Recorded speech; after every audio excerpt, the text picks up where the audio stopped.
Let's just resize this. Let's just move this. Let's just click to move this. And then hit done when we're ready.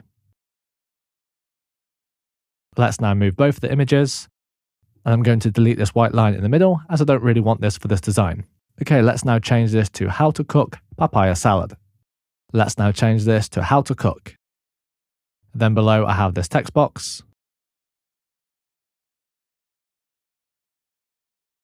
Now let's change the transparency so you can still see the images behind. So this box allows the text to stand out a bit more, but we can still see the images. Let's just highlight this text now by pressing Ctrl A on Windows or Command A on Mac, and let's change the font. Let's just try a few of these. Let's also make the text bold. Let's try this text called Georgia Pro. Let's now change the text color. For the text color, I'm going to leave it on white. And let's now add an effect for the text by clicking the effects button here.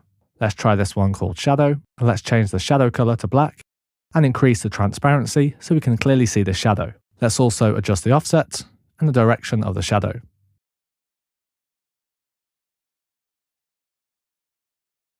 Let's now resize and move this text. I'm just going to adjust the direction again, and you can see here the shadow move when we adjust the direction. Let's also adjust the offset and put the transparency to 100%. Okay, let's actually duplicate this text. Now I'm going to add the words papaya salad. And let's change the color to this yellow color. Let's actually change the text to black. So for this, I don't want to have a shadow, but I do want to add a box. And then later, I'll add a yellow box. So for this text, I don't want to have a shadow, but I do want to add this box and then put it behind the text to help the text stand out. So let's just put this around the text. Now we can clearly read the words papaya salad.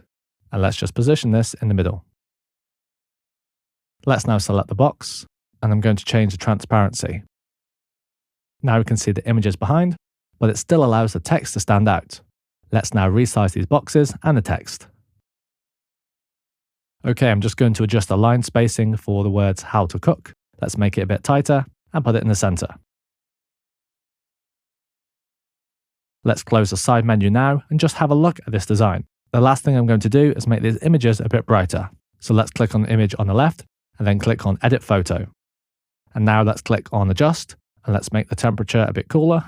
Now let's increase the brightness and adjust the contrast. So now this image stands out more. Let's do the same for the second image. So let's click on this and let's increase the brightness for this and also adjust the contrast. Let's also make this image a bit warmer. So let's increase the temperature. So let's decrease the highlights. Let's leave the shadows on 0 and let's increase the whites.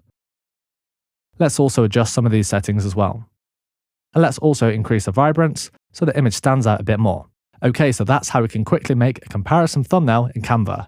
I hope you found this video useful, and I'll see you in the next one.